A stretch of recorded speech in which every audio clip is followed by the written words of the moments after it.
Dzień dobry, witam Państwa bardzo serdecznie. Jest 29 Zulkadach 1445 roku po Hidżri albo Septimo Juni Anno Domini bis millesimo vigésimo quarto. Proszę Państwa, dziękuję Państwu bardzo serdecznie za wsparcie na Patronajcie. Witam serdecznie nowych patronów. Przypominam hejterom wiadomo co w co. No i przypominamy standardowe, już dawno nie przypominane psy szczekają, a karawana idzie dalej. Cieszę się, proszę Państwa, że moje ostatnie odcinki mają taki szeroki odzew, również już w sferze publicznej, bo widzę, że jestem dosyć często cytowany. Niektórzy mnie cytują, nie cytując, że to ja, niektórzy cytują mnie z imienia i nazwiska, szczególnie jeśli chodzi o kwestię granicy, tym bardziej, że zacząłem o tym mówić, zanim jeszcze pojawiła nam się ta ostatnia afera, prawda, związana i z tymi żołnierzami, i z ukrywaniem różnych rzeczy i tak dalej, więc cieszę się, że jakoś trafiłem akurat zanim to było modne, chociaż nie cieszę się, prawda, z całej tej sytuacji, to jest oczywiste. Również pozdrawiam, chciałem jeszcze powiedzieć na początku wszystkich inspektorów transportu drogowego z klasy S8, którzy się do mnie odezwali. Oni też się zgadzają, prawda, że sprawdzanie tachografów na rosyjskich czołgach to chyba jedyny sposób na zatrzymanie tych czołgów, zanim dojadą do Warszawy. Ale dobrze Państwa, to już nie będę sobie to dzisiaj teraz kpił. Mamy pierwszy temat. Pierwszy temat jest jak najbardziej poważny, niestety związany z poprzednimi. Jak Państwu powiedziałem, że w tej chwili osią propagandy białoruskiej będą wydarzenia na polskiej granicy. To jest znana, już raz sprawdzona akcja, ona będzie w tej chwili używana. Będzie używana do kilku jak gdyby czynności. Pierwszym celem białoruskiej propagandy będzie kompromitowanie międzynarodowe Polski, prawda? Czyli powracamy do starego motywu. Oni uznali, że głównie w Polsce mają chyba najwięcej zwolenników tej narracji, to tak na marginesie i pewnie swoich sojuszników, więc ja od razu uważam, że naprawdę sędzia kryptonim Schmidt, Obersturmbannführer, nie był jedyny, że tych agentów w taki czy inny sposób zwerbowanych, czy jako legalnych, czy nielegalnych, Białoruś ma w Polsce dużo. To znaczy oni mają dużo większą łatwość w werbowaniu różnego rodzaju agentury tutaj niż na przykład Rosjanie. Również ze względu na to, że mają dużo polskojęzycznych różnych, no tam jakby nie było, cała masa Polaków żyje. To po pierwsze. W związku z tym tutaj jest pierwszy cel, to jest oczywiście kompromitowanie Polski jako kraju, który morduje, grabi i generalnie robi krzywdę biednym uchodźcom. Łamanie praw człowieka, śledztwa międzynarodowe. Dojdzie to moim zdaniem również do Rady Bezpieczeństwa ONZ w pewnym momencie i tak dalej. Tak? Czyli wykorzystywanie tego do kompromitowania Polski, która jest słusznie postrzegana jako po pierwsze podstawowy sojusznik Stanów Zjednoczonych w tej części świata, a po drugie jako cały czas jednak podstawowy zwolennik wsparcia dla Ukrainy. Oni wiedzą o tym, że im bardziej się polską pozycję międzynarodową osłabi w oczach różnych krajów, tym oczywiście gorzej dla Stanów Zjednoczonych, gorzej dla Ukrainy, lepiej dla Rosji. Tak? W związku z tym to jak gdyby ten kierunek uderzenia propagandowego jest oczywisty. Drugi oczywiście to jest taki, że jest to cały czas testowanie polskiej determinacji. Czyli oni liczą na to właśnie, że pod wpływem głównie tych czynników wewnętrznych, prawda, różnego rodzaju tutaj agentury świadomej lub też nieświadomej, rząd, decydenci polityczni, decydenci wojskowi będą się jak gdyby obawiali tego, żeby w jakikolwiek sposób zdecydowany odpowiadać na te prowokacje. W związku z tym będziemy mieli właśnie takie miganie się od tego, będziemy mieli właśnie głosy, że trzeba przepuszczać, no przecież jak to można. Zresztą teraz te elementy, ponieważ pojawił się już ten atak, w związku z tym zaraz sobie omówimy na konkretnym przykładzie, no ale to jest tak jak gdyby druga część, czyli będziemy mieli testowanie determinacji, ale również testowanie procedur, rozgrywanie, sprawdzanie niespójności w łańcuchu dowodzenia, również prawdopodobnie nasłuch i mapowanie sobie jak gdyby całej tej sieci alarmowej, tej sieci powiązań, bo one już mogą mieć znaczenie w przypadku konfliktu zbrojnego. będą dokładnie wiedzieli, kto do kogo dzwoni w przypadku przekroczenia granicy, będą wiedzieli dokładnie, jakie są procedury, będą wiedzieli, jakimi siłami tam dysponujemy. Jeszcze właśnie mamy teraz te siły na dodatek rozbrajane, co jest w ogóle jakąś aberracją całkowitą, żeby wysyłać wojsko albo policję z bronią, ale na przykład bez amunicji, albo z zaklejonymi magazynkami. No to po co tam? To nie lepiej, proszę Państwa, wziąć... Ja już mam w takim razie z wnioskiem formalnym. No to jeżeli ktoś tam, komu słoneczko przygrzało, czy te wysokoprocentowe, bo ja nie wiem właśnie, mam takie przypuszczenie, że może koktajl Miedwiediewa to jest również spożywany w niektórych miejscach, szczególnie w strukturach siłowych w Polsce na poziomie dowódczym i to chyba tak z tego, to właśnie z tych różnych dziwnych działań wynika. Miedwiediew jest odporny, jak widać, natomiast nie wszyscy są odporni i ten pomysł, żeby rozbrajać, żeby wysyłać tam ich tylko z gazem albo z pałkami, to może w takim razie nawiążmy kontakt z ambasadą na przykład Indii, żeby daleko nie szukać, to przecież kraj niby z Polską jakoś tam pozaprzyjaźniany. Może oni udostępniliby nam te takie kije, których używają w bitwach z chińską armią w Ladakh.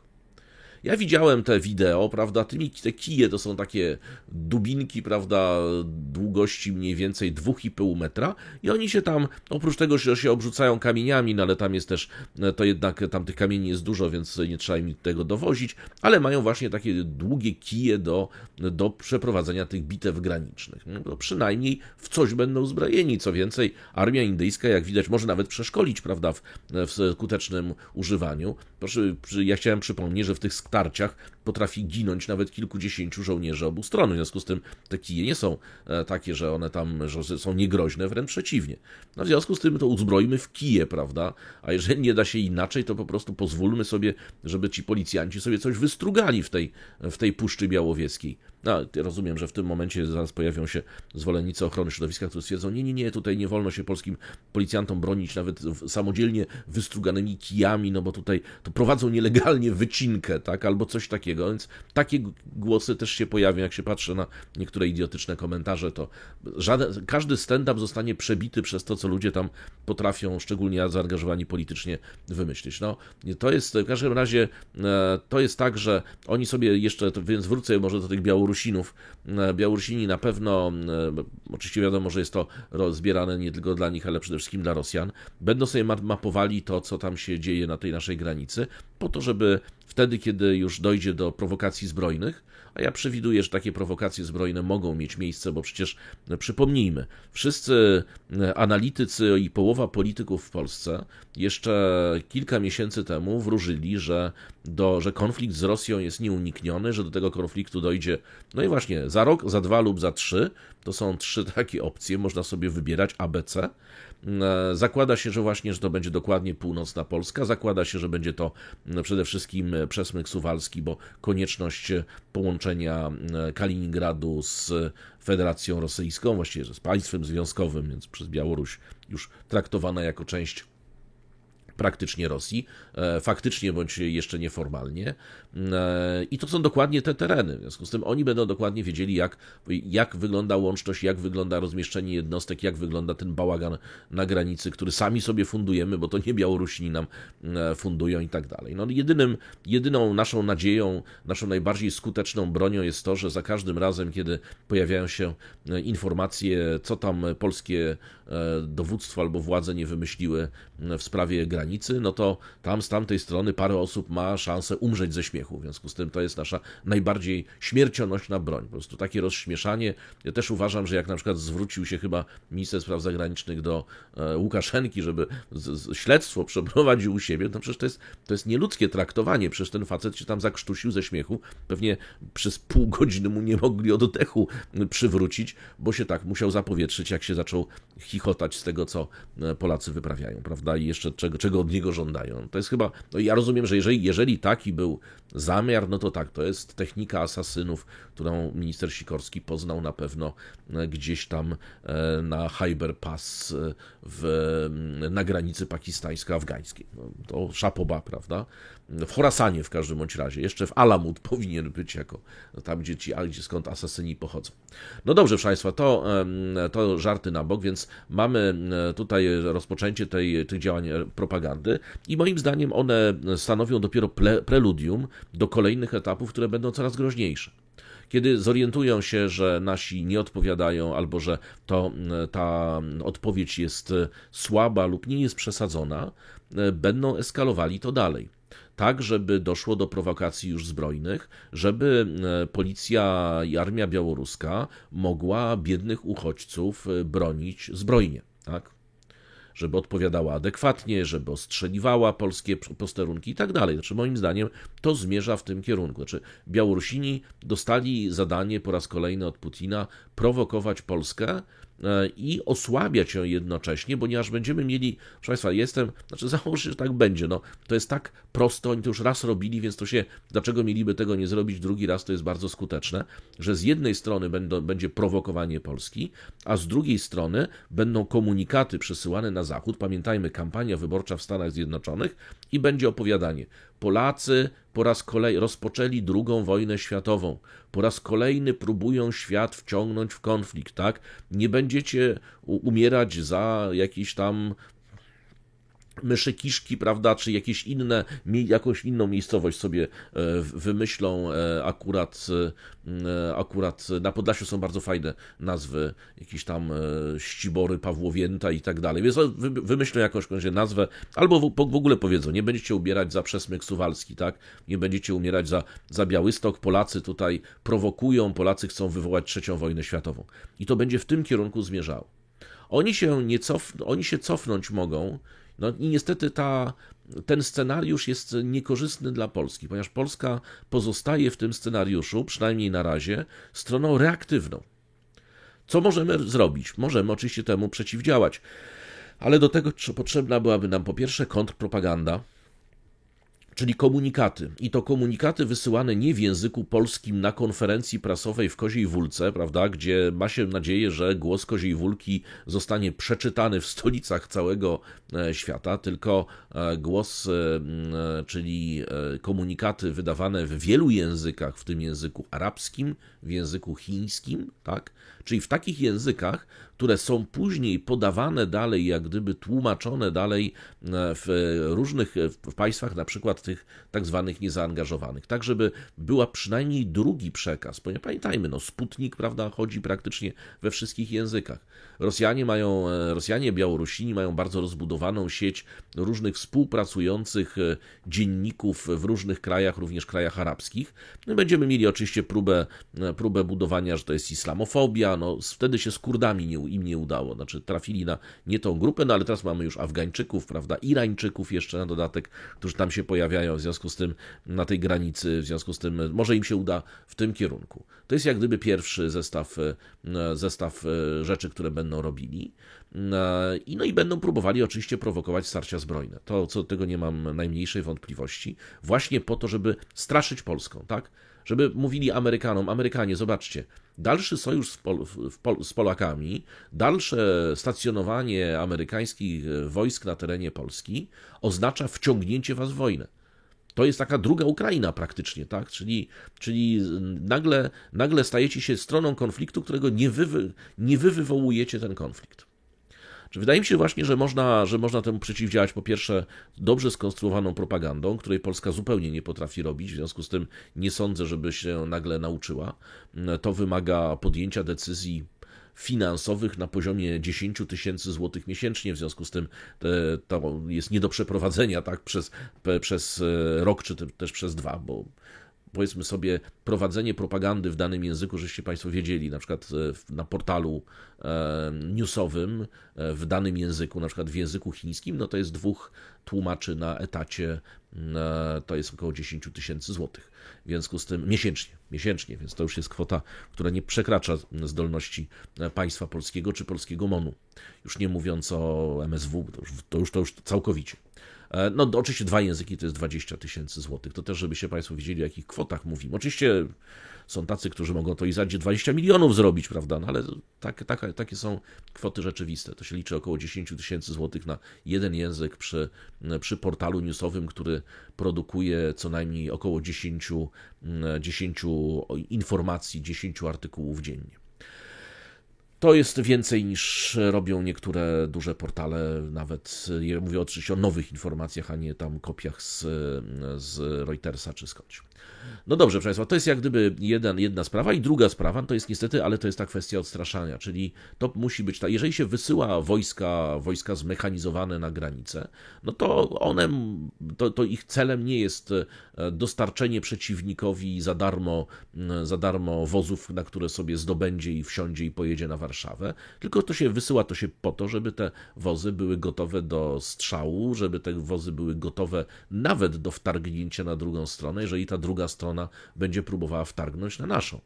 Znaczy, to nie może być tak, że oni są przekonani, Białorusini i Rosjanie, że Polska będzie zawsze stroną pasywną, że zawsze będzie stroną, która się broni i że będzie stroną, która się będzie ewentualnie wycofywać z takich starć. No tamci, prawda, będą oczywiście pokazywali tutaj bohatersko wkroczyli, ścigając, prawda, polskich zbrodniczych najemników i tak dalej, i tak dalej. Jeszcze będą robili takie rzeczy, moim zdaniem może być jeszcze tak, że jeszcze tego nie mieliśmy, ale będziemy mieli na przykład porwania, branie do niewoli, porwania na przykład polskich policjantów albo polskich żołnierzy i później na przykład procesy pokazowe w Mińsku, tak? Jak to zbrodniarzy wojennych tam się będzie sądziło, no bo to idzie, ta propaganda idzie w tę stronę. Do momentu oczywiście, dopóki nie zostanie w sposób brutalny zatrzymana. Co powinniśmy zrobić jeszcze? Oczywiście powinniśmy natychmiast domagać się wprowadzenia kolejnych poważnych sankcji przez Brukselę w stosunku do Białorusi. Co prawda proces sankcyjny w Brukseli jest taki, że tam wojna się skończy, a inni jeszcze będą debatować, ale tak czy inaczej wniesienie o takie sankcje, a jeżeli nas nie posłuchają, wprowadzenie własnych, samodzielnych, jednostronnych, to jest moim zdaniem dobra droga. Akurat to, co najbardziej boli Łukaszenkę, to jest to, że te sankcje, to jest to, że on się musi prosić później Rosję, żeby pomagała i te państwa od DKB, to na każdym posiedzeniu jest, żebyśmy wspólnie ponosili ciężar sankcji, prawda, i tak dalej.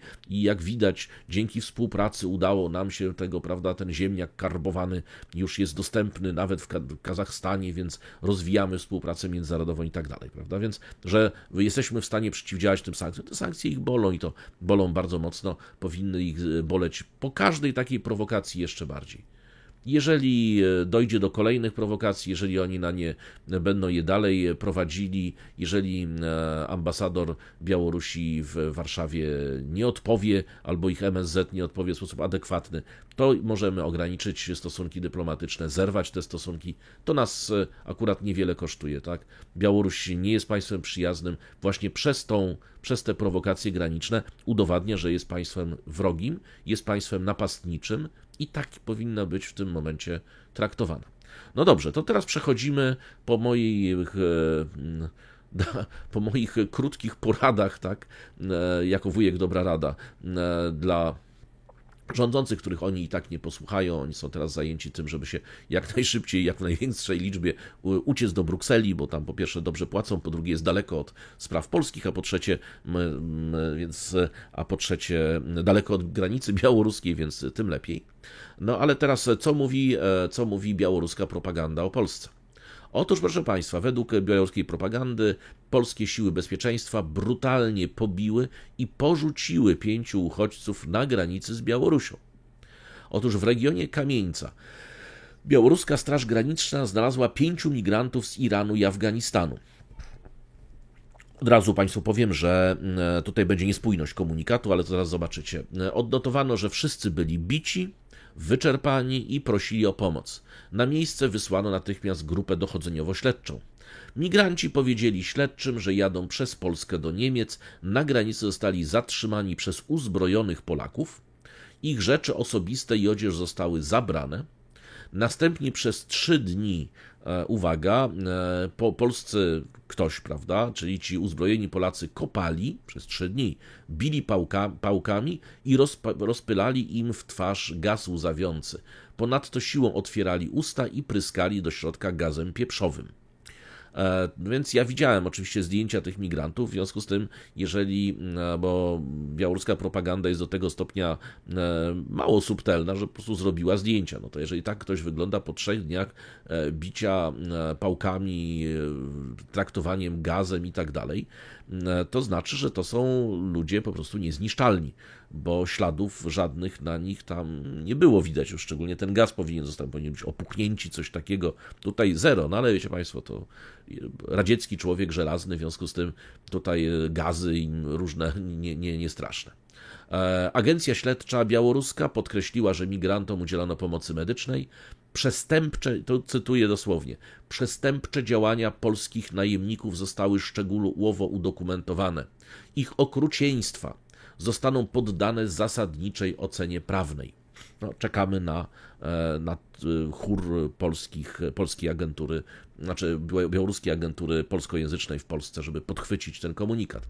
Co więcej, według Państwowego Komitetu Granicznego, a propos tych 5, kobieta o wyglądzie afrykańskim, to też ciekawe, w dalszym ciągu znajduje się tuż obok bramy w polskim Płocie, przez który polskie siły bezpieczeństwa wypędziły 5 mężczyzn.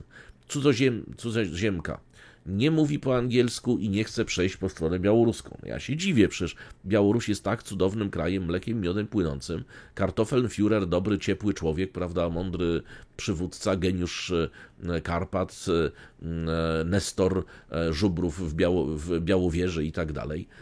Pierwszy pszczelarz i pierwszy drwal Republiki Ludowej Białoruskiej.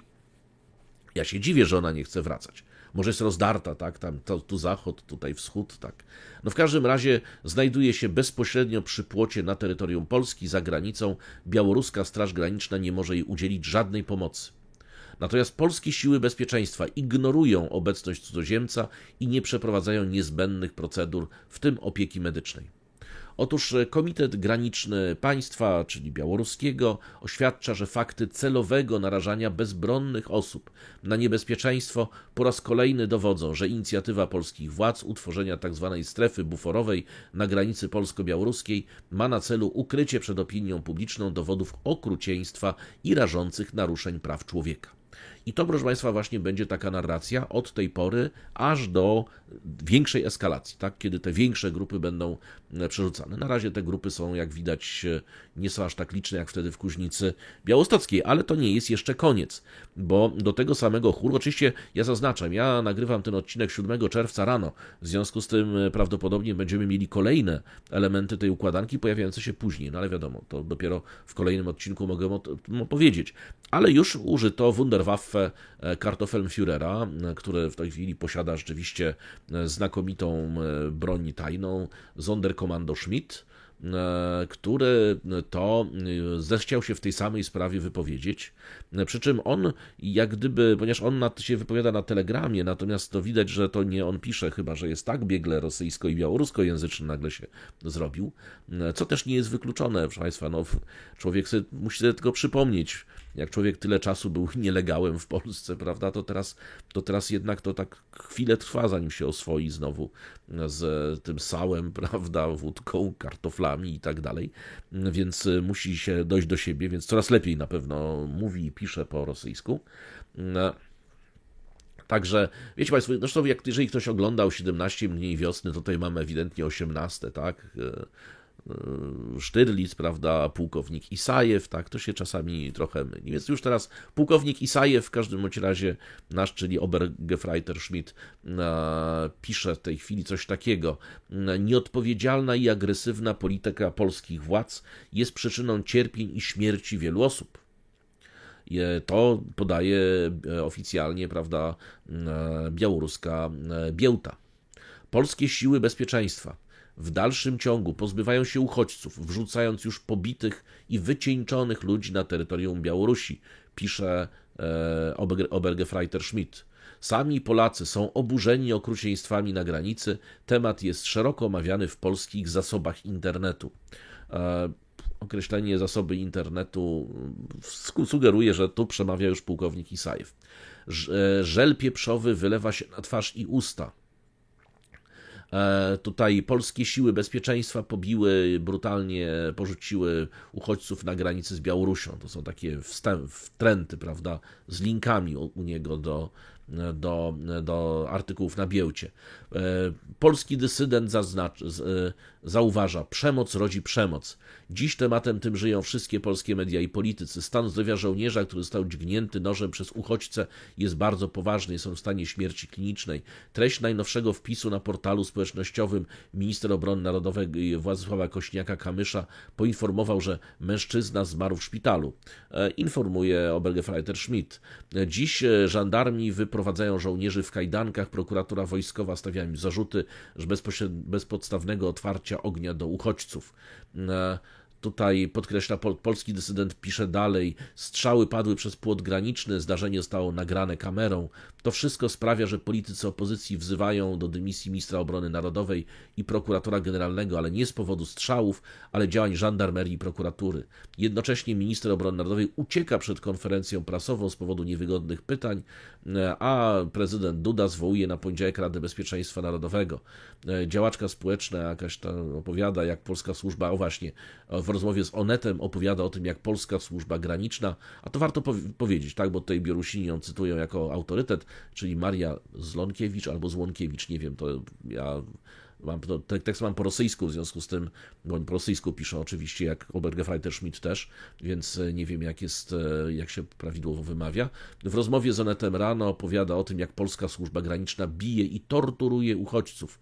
Nieodpowiedzialna i agresywna polityka polskich władz jest przyczyną cierpień i śmierci wielu ludzi, stwierdził Obergefreiter Schmidt. Obecnie Mińsk, tak, znajdujący się na ścieżce kariery, no miejmy nadzieję oczywiście poprzedniego dezertera, czyli Czeczki, ale na razie będący w swoim żywiole. Więc jak się Państwo zastanawialiście, jak to Wunderwaffe Schmidt będzie wykorzystywana, to właśnie dokładnie tak, według schematu właśnie Sztyrlica. I to jest dopiero początek, tak? Znaczy to mamy ewidentnie, oni zresztą chyba też ze względu na to, że te sprawy dotyczące tego zakucia w kajdankach to jest jednak wewnętrzna polska rozgrywka, w związku z tym oni też nie byli przygotowani, więc na razie jeszcze tego nie wmontowali w ten główny nurt propagandy, ale to się za chwilę moim zdaniem do poniedziałku ułoży. No i teraz wszystko zależy tak naprawdę od tego, co zrobi polski rząd. Moim zdaniem do momentu zamknięcia lokali wyborczych w eurowyborach nie zrobi nic ciekawego. Natomiast w przyszłym tygodniu pewnie dojdzie do jakichś rozstrzygnięć i teraz te rozstrzygnięcia będą tak naprawdę warunkowały, co dalej zrobią Białorusini razem z Rosjanami. W moim przekonaniu na razie rząd nie ma bladego pojęcia, zresztą nie ma chyba nikogo takiego, kto byłby w stanie przygotować jakąś strategię przeciwdziałania tej wojnie hybrydowej białoruskiej. To będą tylko i wyłącznie właśnie działania reaktywne, co służy, krótko mówiąc. Białorusini też przewidują prawdopodobnie, że Polacy nie są zdolni do zrobienia czegoś bardziej ambitnego, a moim zdaniem po tym być może powinno się jednak przenieść ten konflikt na terytorium przeciwnika, tak?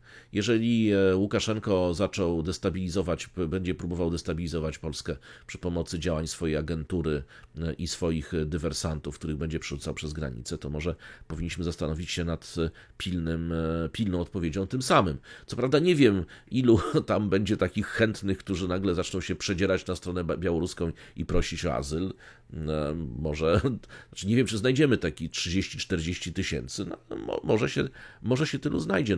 Zacznijmy opowiadać o tym, że na przykład, nie wiem, na zachodzie Europy, że ten socjal, który macie w Niemczech, to mało. Łukaszenko tam, prawda, willę rozdaje. Może się parę tysięcy skusi, żeby pójść w drugą stronę. No dobrze, proszę Państwa, to trochę już sobie pokpiłem, ale trochę też opowiadałem na poważnie. Sytuacja wcale nie jest dobra i sytuacja się moim zdaniem szybko nie poprawi. Tutaj planu, tak jak mówię, po polskiej stronie na razie żadnego, przynajmniej mającego ręce i nogi, nie widać. No ale do tego żeśmy się już przyzwyczaili. Dlatego wolę zajmować się sprawami zagranicznymi. No niestety to jest sprawa zagraniczna. Gdybyś to była sprawa wewnętrzno-polska, to bym w ogóle o tym nie opowiadał, bo to szkoda opowiadać.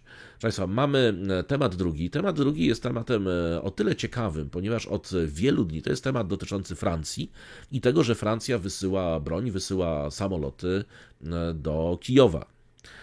Od razu Państwu powiem, że to jest temat o tyle ciekawy, ponieważ budowano napięcie i budowano to, właśnie opowiadano już jak śledzę francuską prasę, więc od kilku tygodni były takie właśnie bąknięcia w tej przestrzeni informacyjnej, że tutaj Macron a propos tego właśnie wysyłania wojsk, pomagania Ukrainie, to on się dzisiaj nie będzie wypowiadał, on powie przy okazji D-Day, prawda, czyli tego rocznicy lądowania aliantów w Normandii, to on wtedy się wypowie, prawda? No więc się wypowiedział.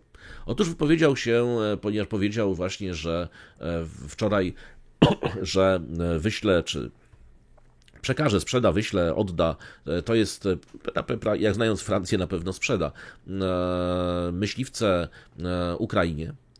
Nie określił, ile tych myśliwców zostanie wysłanych. Tutaj mamy natomiast specjalistów francuskich, którzy to precyzyjnie określają, gdzie i skąd te samoloty mogą być, a skąd mogą nie być. Natomiast to jest, on powiedział dokładnie właśnie w rocznicę lądowania, 80. rocznicę lądowania D-Day, powiedział, że Francja wyśle myśliwce Ukrainie, program transferowy Mirage 2005, 2000-5, tak, zostaje uruchomiony już jutro, czyli dzisiaj, od dzisiaj już ma funkcjonować. Co więcej, w Paryżu wielokrotnie mówiono, że ta opcja była uznawana za zbyt skomplikowaną ze względu na problemy logistyczne, że to jest tak, że Belgia, Holandia, Dania, Norwegia zapowiedziały przekazanie F-16, w związku z tym jest dużo łatwiej udźwignąć amerykańskich F-16, więc razem z Amerykanami jest dużo łatwiej udźwignąć cały problem logistyki, zapewnienia serwisu, wsparcia i tak dalej. No ale tutaj Macron zdecydował się jednak, że będzie inaczej. Co więcej, powiedział też, że nie określił, ile tych mirażów zostanie wysłanych. Pojawiają się takie informacje, że 5, ale to nie wiem, skąd one pochodzą. Znaczy Francuzi tutaj akurat liczby 5 nie wymieniają inne. W każdym razie, no jeżeli to miałoby być 5, no to jest jakaś absolutna symbolika, ale to też po raz kolejny pokazuje, jak to Francuzi potrafią właśnie budować przekaz propagandowy. No myśmy tam przekazali już nie wiadomo ile czego, tego sprzętu, setki czołgów, jakieś tam, nie wiem, tysiące różnych innych jednostek broni, też sporo tych naszych własnych samolotów. No ale myśmy to zrobili po cichu, tak, żeby nikt nie wiedział, nikt nie słyszał, a tutaj proszę bardzo, no 5 samolotów, prawda, budowane napięcie, jakby tam Francuzi mieli im lotniskowiec podarować Zełańskiemu, w związku z tym to też jest taka trochę śmieszna sprawa, ale dobrze, co mówi prasa francuska? Otóż twierdzi właśnie, że budowana jest koalicja z innymi partnerami i że sam proces przekazywania samolotów może potrwać 5 do 6 miesięcy. I teraz dlaczego? Ponieważ właśnie ci eksperci francuscy wojskowi twierdzą, że Francja generalnie ma mało samolotów, że ma w tej chwili mniej niż 200 Miraży i Rafali. I to jest ledwo, ta ilość wystarcza na realizację w ogóle misji, które są w tej chwili, za które Francja jest odpowiedzialna, w tym odstraszanie, udział w misjach NATO, prawda, obserwacja i tak dalej. W związku z tym wskazuje się również, że ostatnią francuską eskadrą myśliwską latającą na tych Mirażach 2000, 5, tak, w tej wersji 5, jak rozumiem, jest eskadra Cigoń. Ona jest, stacjonuje w jednej z baz właśnie we Francji, natomiast przekazanie tej eskadry Kijowowi oznacza rozwiązanie tej eskadry. Natomiast te 5 czy 6 miesięcy, właśnie dlaczego to jest ważne, te 5 czy 6 miesięcy sugeruje, że Paryż ma na myśli inne myśliwce.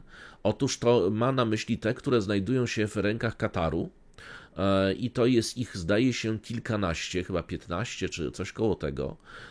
Co więcej, to Katar już od kilku lat zabiegał o sprzedaż tych myśliwców do Indonezji, ale Indonezja się ostatnio wycofała z tego. Przy czym wycofała się dokładnie z zakupu 12 sztuk.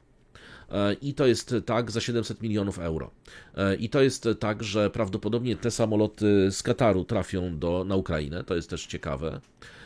Co więcej, również wskazuje się, że drugim miejscem, z którego mogą pochodzić też te Miraże, to jest Dżibuti, gdzie właśnie francuskie samoloty stacjonują na stałe w ramach porozumienia w sprawie obronności właśnie z Republiką Dżibuti.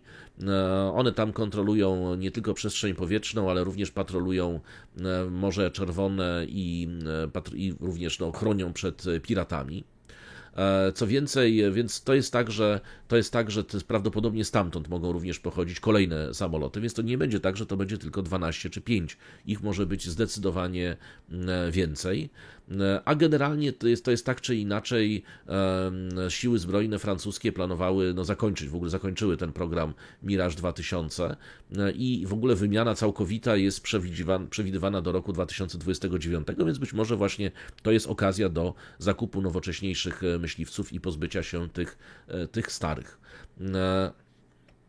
Co więcej, wskazuje się też na to, że jeżeli chodzi no i właśnie też o to ciekawostka, że między innymi tutaj te Miraże sprawdziły się ostatnio na przykład w przechwytywaniu dronów Houthi nad Morzem Czerwonym.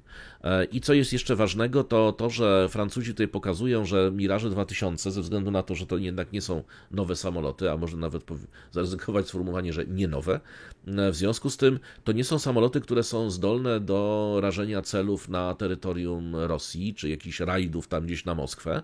Natomiast są to samoloty, które znakomicie wpisują się w kategorię obrony nieba ukraińskiego.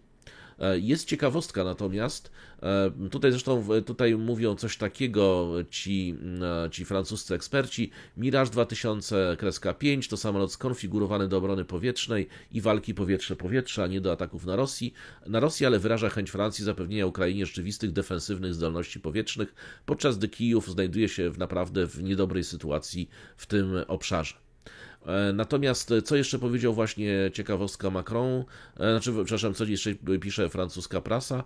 Otóż pisze, że Zełenski oszacował, że potrzeby Ukrainy na 120 do 130 samolotów bojowych, żeby móc zakończyć dominację rosyjską. W związku z tym tutaj Francuzi, gdyby wypełnili to swoje zobowiązanie i to by było rzeczywiście od razu natychmiast, bo część podobno jest gotowa od razu do wysyłki, no to rzeczywiście przynajmniej 20, być może więcej samolotów tych Mirage zostałoby im przekazane, abstrahując od tego, jak one sobie poradzą w ogóle na polu walki tam na Ukrainie. No, ale na pewno lepiej niż nic latającego, prawda? Więc to też jest istotne. Co więcej, jeszcze Macron, zresztą w ogóle ukraińscy piloci się od jakiegoś czasu już szkolą na tych Mirażach. Nie wiem ilu dokładnie, prawdę powiedziawszy, ale wskazuje się, że ci eksperci francuscy piszą, że oni są po prostu gotowi do tego, żeby wsiąść i jutro walczyć, więc być może właśnie stąd Macron powiedział od jutra, mając na myśli te kilka sztuk, które są dostępne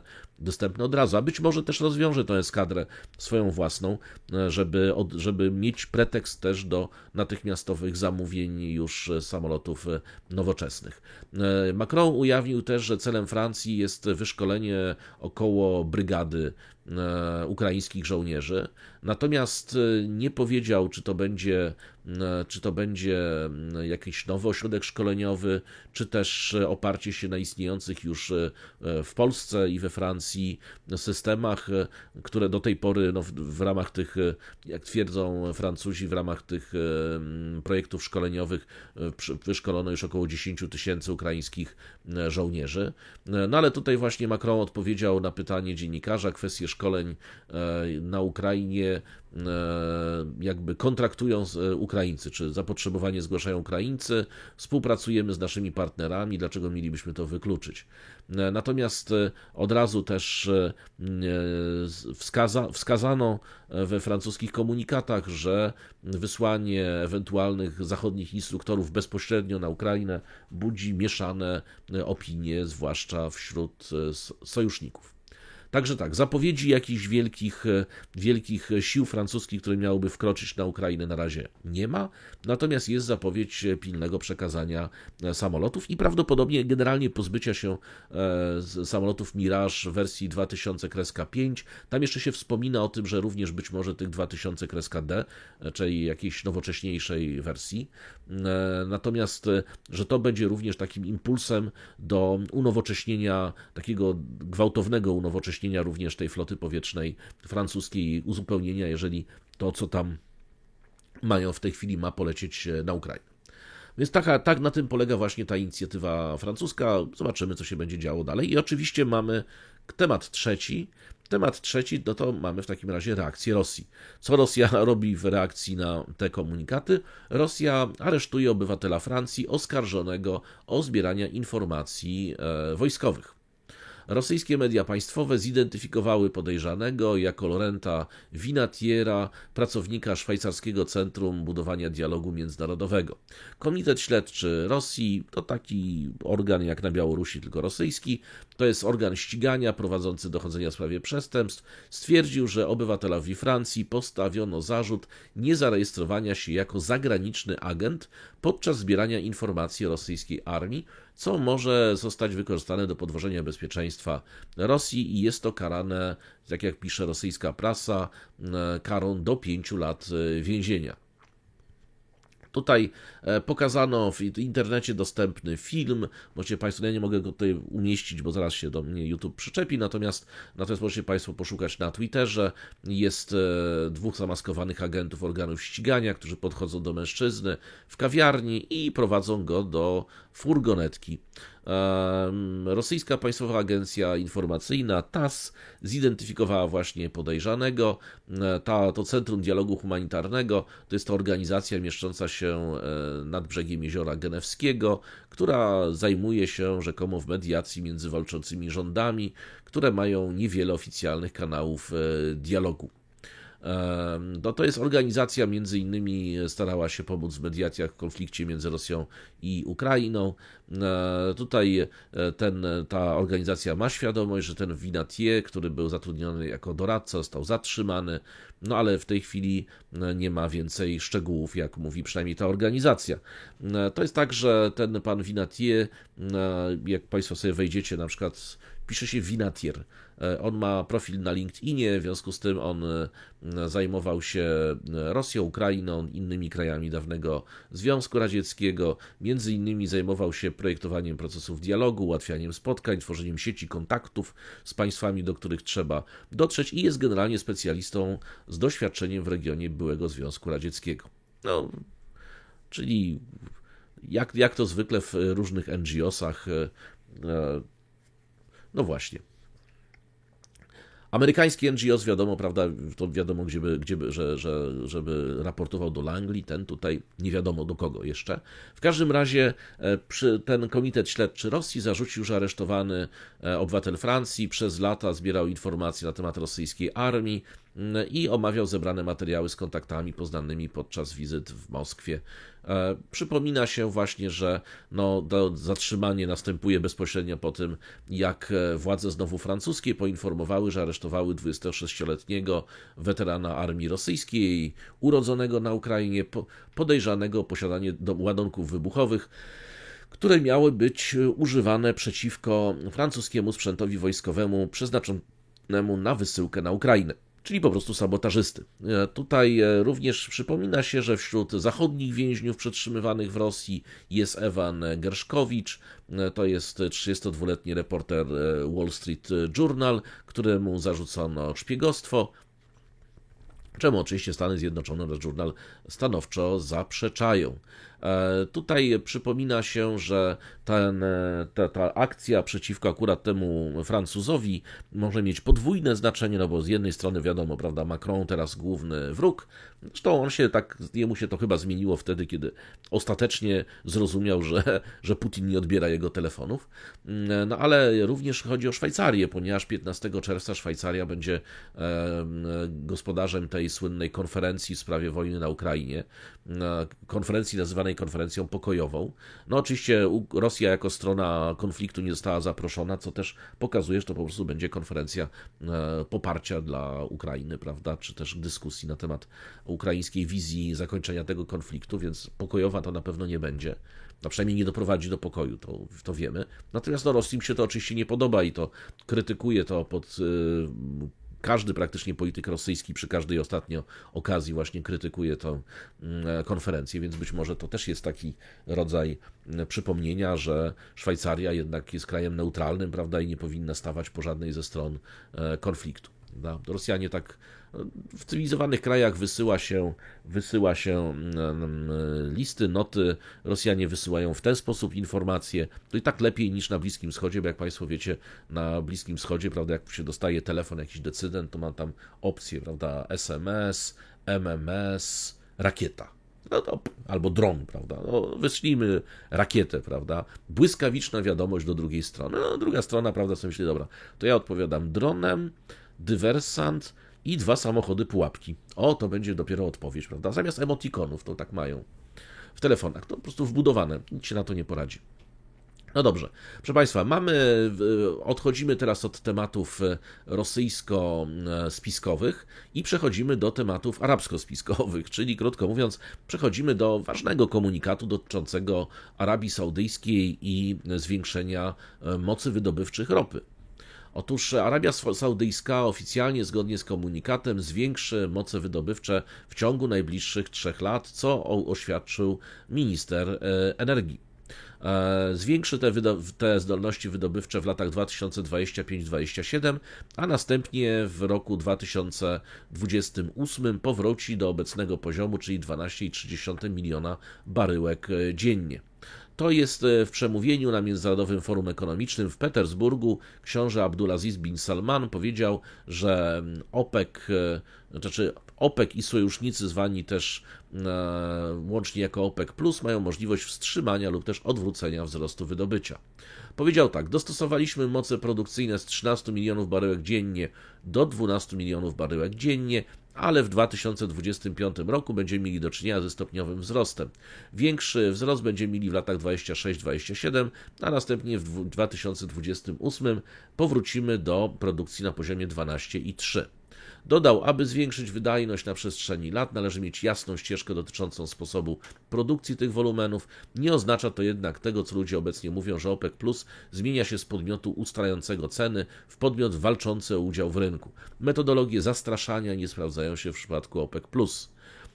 Co więcej, został zapytany, czy odniósł się właściwie do pojawiających się w mediach informacji o tym, że Zjednoczone Emiraty Arabskie planują opuścić OPEC. To bin Salman powiedział, że kwestia ta została wyjaśniona podczas krótkiego spotkania w Abu Zabi. Tutaj cytowany przez prasę saudyjską mówi mniej więcej tak, to będzie po polsku: ludzie spekulowali, czy Zjednoczone Emiraty Arabskie zostaną, czy nie w OPEC, ale problem został rozwiązany podczas lunchu w Abu Zabi. Bardzo miły lunch, powiedział. Tutaj podczas dyskusji sekretarz generalny OPEC Plus Hisham al-Gais podkreślił znaczenie skupienia się na podstawach, również wyraził optymizm co do utrzymującego się dużego popytu na ropę, powołując się na wzrost liczby podróży. Powiedział, ważne jest, aby koncentrować się na podstawach, to właśnie naprawdę motywuje naszą decyzję. Patrzymy na wzrost gospodarczy, patrzymy na podaż, patrzymy na popyt i tak nadal uważamy, że popyt na ropę jest dobry i odporny. Powiedział, w ubiegłym roku prognoza OPEC dotycząca popytu na ropę była najlepsza, a wszyscy, którzy krytykowali prognozę OPEC przez cały rok, korygowali później swoje liczby. No i szef OPEC Plus dodał, że potrzebne są dalsze inwestycje w przemyśle naftowym, żeby ustabilizować rynek i zaspokoić rosnący popyt. Tutaj powiedział, mamy statystyczną prognozę, że do 2030 roku 600 milionów ludzi przeniesie się do nowych miast w ramach urbanizacji. To umieszcza wszystko w kontekście. Potrzebujemy wszystkich źródeł energii, nie powinniśmy dyskryminować żadnych, należy skupić się na rozwiązaniu też problemów emisji. Coś, co tutaj jeszcze ważnego, minister energii i infrastruktury Zjednoczonych Emiratów Arabskich, obecny na tej dyskusji, Suhail al-Masrewi, powiedział, że kraj jest zaangażowany zarówno na rzecz grupy OPEC, jak i jej konsumentów. Odnosząc się do grupy krajów, które nazwał Wielką Ósemką, czyli Arabii Saudyjskiej, Emiratów, Rosji, Algierii, Kazachstanu, Kuwejtu, Omanu i Iraku, powiedział, to znowu cytuję za prasę arabską, grupa poświęcała dodatkowe dobrowolne cięcia na rzecz ustabilizowania rynku. Mazrei powiedział, Emiraty są zaangażowane w tę grupę, zaangażowane w sprawy konsumentów i rynku. Emiraty i Arabia Saudyjska oraz inne główne gospodarki w regionie odgrywają kluczową rolę w łączeniu wschodu z zachodem i południa z północą.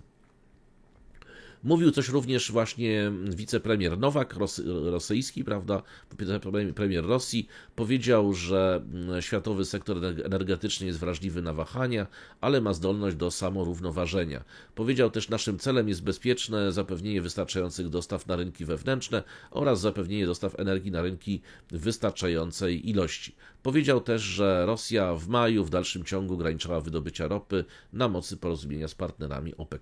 Tak? Ponieważ Państwo, wiem, że się pytacie właśnie o to, co tam się dzieje, zresztą pewnie te osoby, które śledzą, pewnie śledzą to dokładniej niż ja, że chciałem właśnie wskazać, że miało miejsce takie spotkanie i takie mniej więcej były stanowiska stron wygłaszane, przynajmniej takie wynikają z oficjalnych komunikatów. No dobrze, proszę Państwa, mamy temat kolejny, to już będzie temat ostatni, więc idziemy jak widać jak burza, ale będzie jeszcze fatwa, od razu uprzedzam. Otóż mamy rosnące napięcie na linii pomiędzy Hiszpanią a krajem położonym na południe od rzeki Litanii. Otóż te napięcia zostały odnotowane już przez prasę i tamto krajową, i amerykańską, i oczywiście europejską. Tutaj wyjątkowo akurat agresywnie poczyna sobie państwo położone w Palestynie wobec Hiszpanii, to też żebyście Państwo wiedzieli.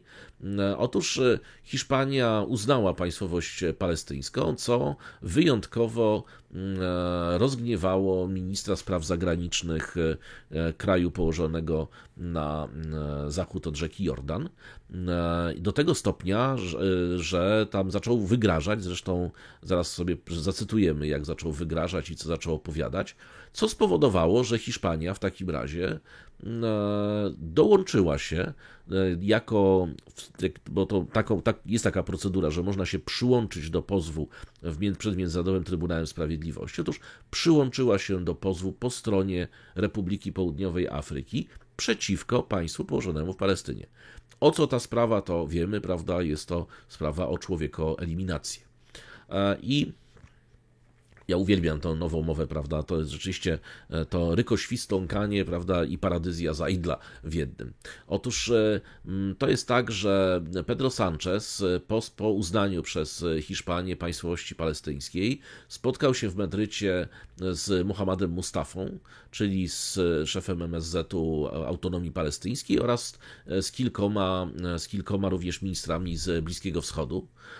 Tutaj rozmawiał między innymi z ministrem spraw zagranicznych Arabii Saudyjskiej, Faisalem bin Farhanem, premierem Kataru, Mohamedem Al-Tanim oraz ministrami spraw zagranicznych Turcji i Jordanii. I tutaj Mustafa powiedział: w imieniu prezydenta Abbasa i rządu Palestyny i narodu palestyńskiego serdecznie witamy uznanie przez Hiszpanię państwa Palestyna.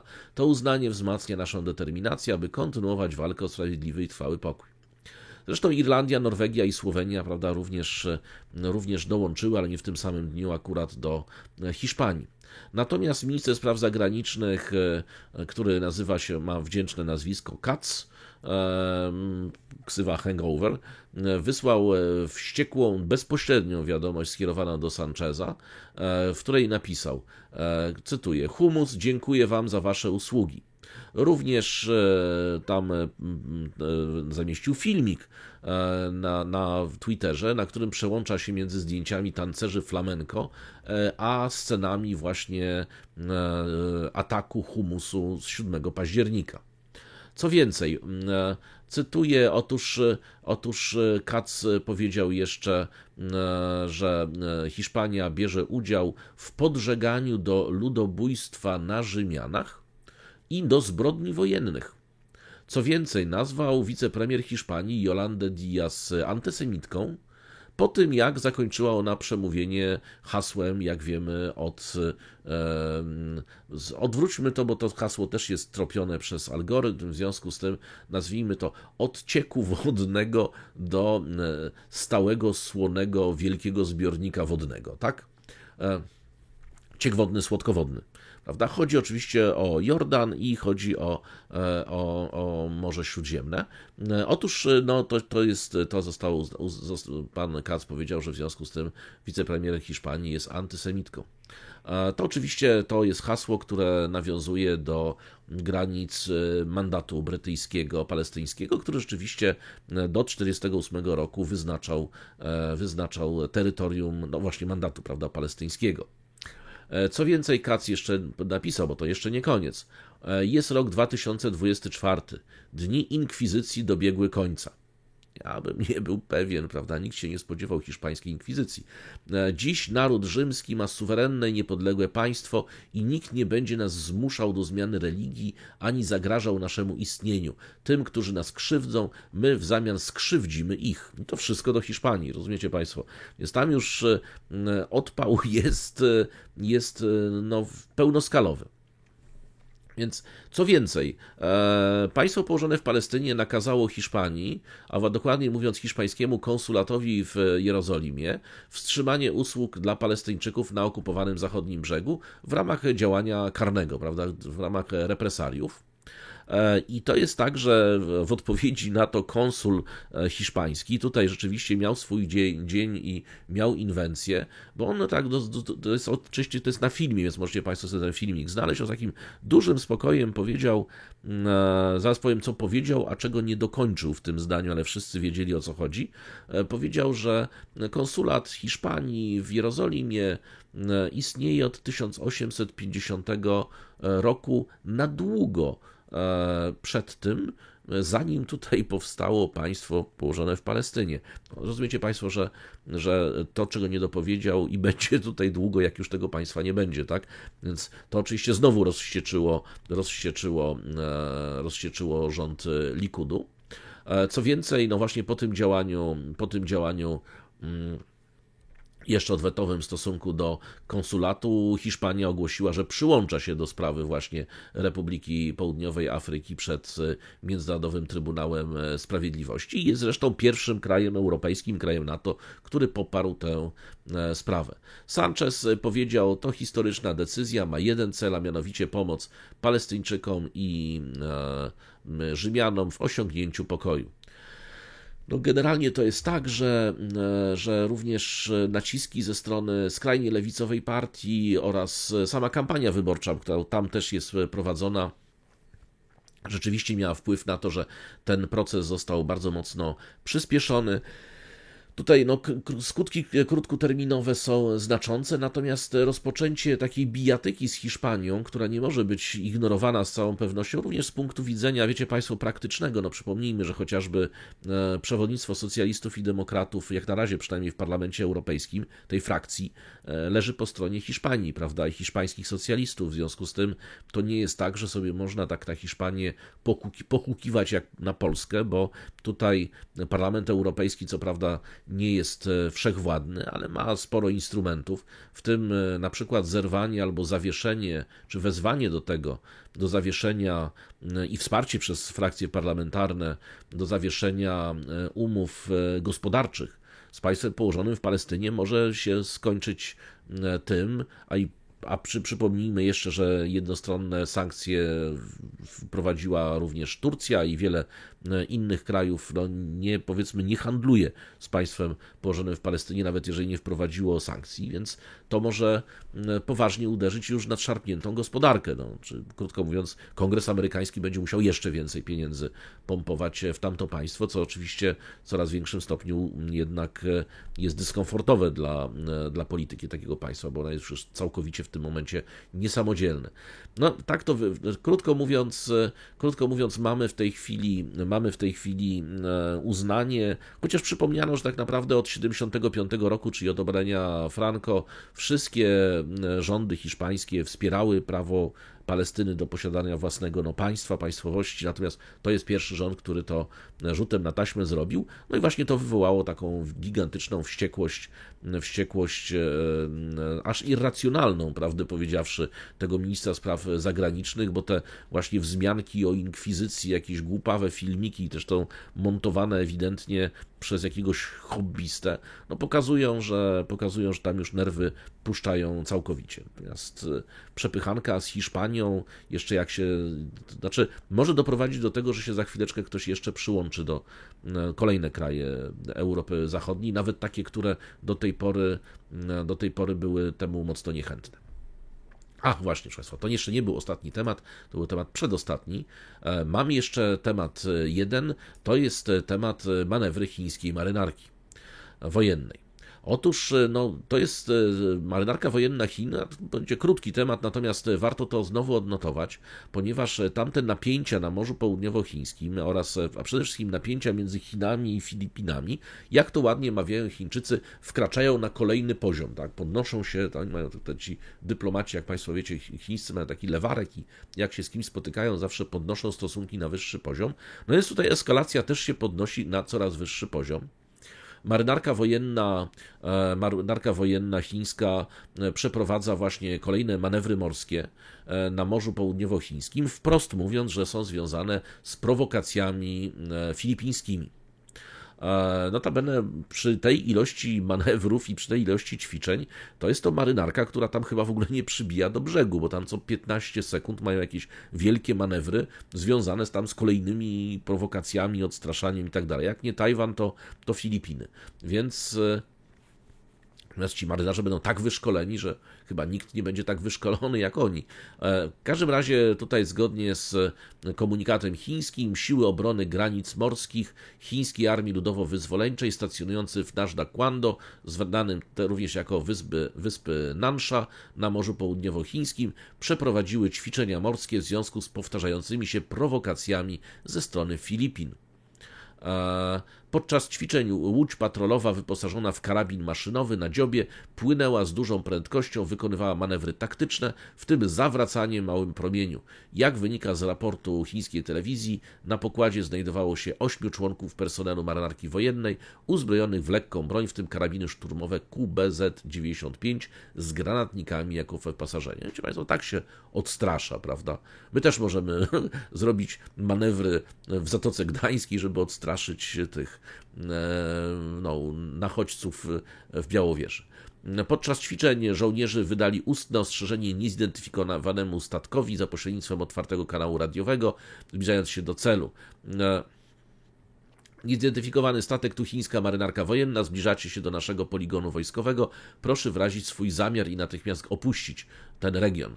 Ćwiczenia odbyły się właśnie w czasie, gdy Filipiny wielokrotnie prowadziły prowokacyjne działania na chińskich wyspach i rafach w Nansha-Kwando na Morzu Południowochińskim.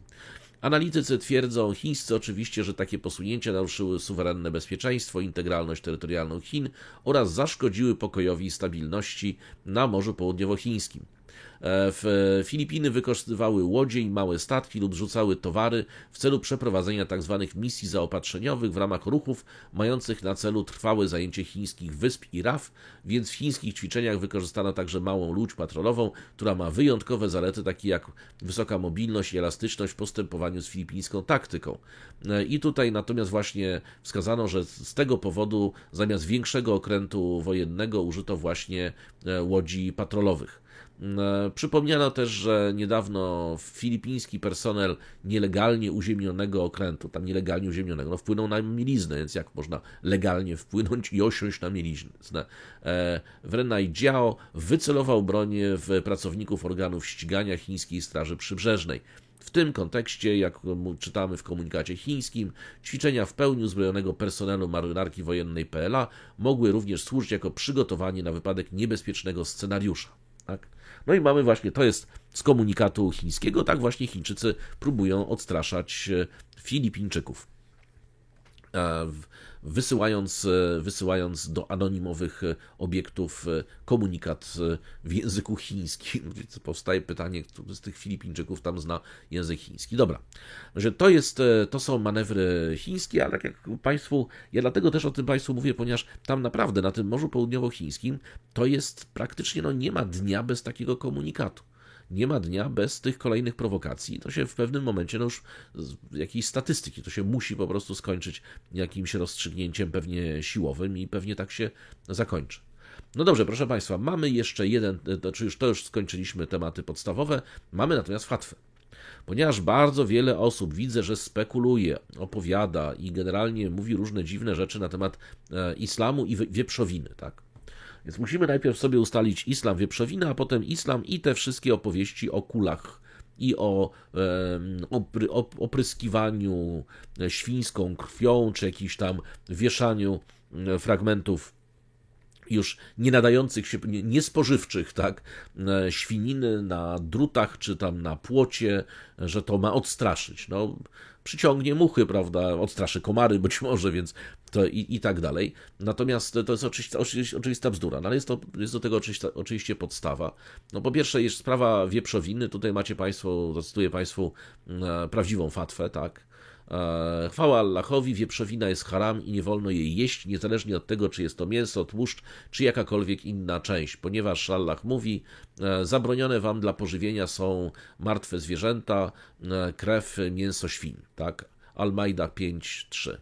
Muzułmanie są zgodni co do tego, że wszystkie części świni są haram. Allah zakazał tego ze względu na zawarte w nich szkodliwe rzeczy i ponieważ jest nieczyste.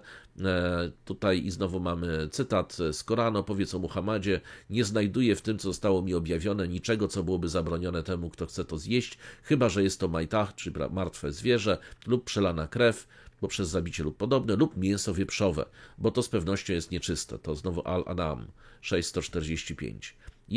Jej mięso jest chore, a im większy postęp wiedzy ma człowiek, tym więcej nowych chorób odkrywają na skutek spożywania wieprzowiny.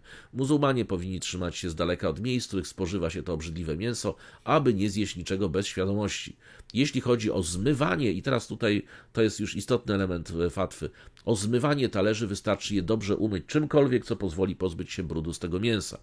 Ponieważ słuszny pogląd jest taki, że nieczystość spowodowana wieprzowiną jest taka sama jak każda inna nieczystość, nie ma potrzeby w związku z tym mycia go 7 razy. Tak? Czyli nie ma potrzeby rytualnego oczyszczenia. Czyli jest to normalnie używane takie samo jak każdy inny brud. I Allah wie najlepiej. Tak? Więc to jest jak gdyby ta pierwsza część fatwy. Natomiast druga część fatwy dotyczy sprawy na przykład dotknięcia świńskiej krwi albo tego słynnego strzelania tam kulami maczanymi w świńskiej krwi. Otóż, po pierwsze, dla mudżahedina nie ma to żadnego znaczenia. Jedyna rzecz, która ma znaczenie, jest taka, że dotknięcie świniny, prawda, czy świńskiej krwi, jak to się ładnie mówi, unieważnia wudu. Co to znaczy? To znaczy, że żeby móc się modlić, muzułmanin musi się umyć dodatkowo. Znaczy nie może po dotknięciu świńskiej krwi przystąpić do modlitwy, tak?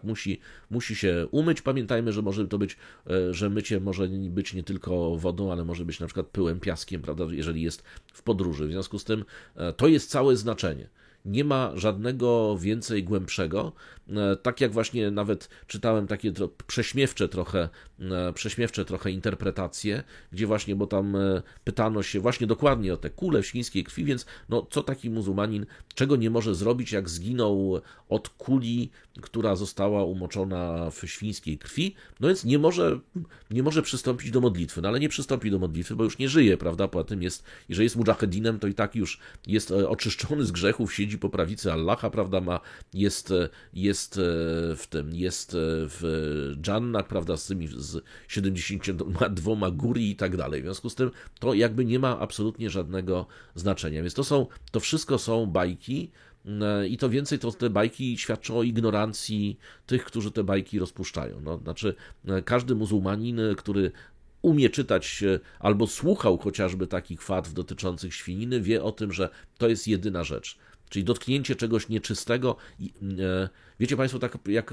a propos zjedzenie mięsa na przykład wielbłąda powoduje, że trzeba się jeszcze raz oczyścić, prawda, czyli jeszcze raz się umyć, prawda, przed modlitwą. To taka ciekawostka. Natomiast wszystkie te rzeczy związane ze świniną, tak samo jak każdej innej nieczystej substancji, dotknięcie, trzeba się umyć, wtedy dopiero można się modlić i nic więcej, tak, nie ma tutaj żadnego dodatkowego grzechu. Pamiętajmy też, że z punktu widzenia zakazów, to już taka generalna fatwa, z punktu widzenia zakazów, szaria jest bardzo praktyczne. To znaczy, wszystkie zakazy, albo prawie wszystkie zakazy, można powiedzieć, że kasują się w cudzysłowie w momencie, kiedy mamy do czynienia z czynnikiem niezbędności, na przykład niezbędności ratowania życia. Znaczy one są oczywiście obwarowane, im bardziej restrykcyjna szkoła islamu, tym jest bardziej restrykcyjna wobec różnego rodzaju działań, im bardziej taka jakby, no, żeby nie powiedzieć lajtowa, prawda, ale taka, która jest bardzo podatna na różne interpretacje, no to wiadomo, że jest dużo łagodniejsza w swojej wymowie, ale generalnie to jest tak, że większość zakazów kasuje się na przykład w obliczu śmierci, czyli jeżeli jest do wyboru, nie wiem, zjedzenie czegoś nieczystego albo śmierć, no to pierwszym podstawowym obowiązkiem jest zachowanie życia, zawsze. Prawda? Więc ten przymus musi być bezpośredni, zagrożenie życia musi być bezpośrednie. I to dotyczy zarówno postu, rytuałów, jak i dziesiątek innych rzeczy, które są haram. Tak? Zresztą ten wymóg niezbędności nawet u ortodoksów, takich przecież jak państwo islamskie. No z jednej strony państwo islamskie zakazywało absolutnie obrazów, prawda, obrazowania, z drugiej strony wypuszczało filmy propagandowe, gdzie przecież występowali ludzie. A zakazywało fotografii, a z drugiej strony fotografię robiło swoim liderom, albo na przykład umieszczało zdjęcia w dokumentach, uznając, że jest to niezbędne. Tak? Znaczy, to jest coś niezbędnego, to jest coś, co jak gdyby nullifikuje, tak? Kasuje nam ten zakaz. Jest wyjątkiem od reguły, która zdecydowanie czegoś zakazuje. Tak, żebyśmy wiedzieli. Więc wszystkie pomysły, pryskamy świńską krwią, tam nie wiem, no to wszystko spowoduje tylko, że przylezą tam muchy i ewentualnie może niedźwiedzie, natomiast nic więcej, tak? Równie dobrze można jeszcze czosnek powiesić na tym płocie, bo to na wampiry działa. No dobrze, proszę Państwa, dziękuję Państwu bardzo serdecznie za uwagę. Przypominam o wspieraniu na Patronite i przypominam również o podawaniu dalej. Proszę pamiętać, że poruszane tematy bardzo często powodują, że YouTube, delikatnie mówiąc, nie promuje tych odcinków. To zresztą od razu widać, ja to widzę od razu po tym, jak to się rozchodzi. U Państwa to się nie pojawia, albo jeżeli jesteście jeżeli prenumerujecie, to Wam się nie pojawia informacja o tym nowym odcinku i tak dalej. On się nie pojawia na stronie głównej, tak jak się pojawiał zwykle, więc bardzo proszę też podawać dalej, informować kolegów, znajomych, że takie odcinki są, namawiać do prenumerowania, tak? Ten proces prenumerowania, znaczy tego nie prenumerowania, tylko subskrybowania jest niezwykle u mnie, akurat jakoś odbywa się powolnie, no ale jakoś brniemy w kierunku tych 150 000 może do końca tego roku. Także dziękuję bardzo Państwu za uwagę i do zobaczenia być może w niedzielę będzie też odcinek.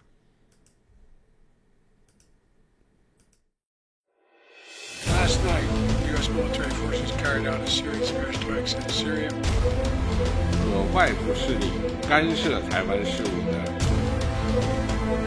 В Европе свое тактическое ядерное оружие. Мы договорились, что мы сделаем то же самое.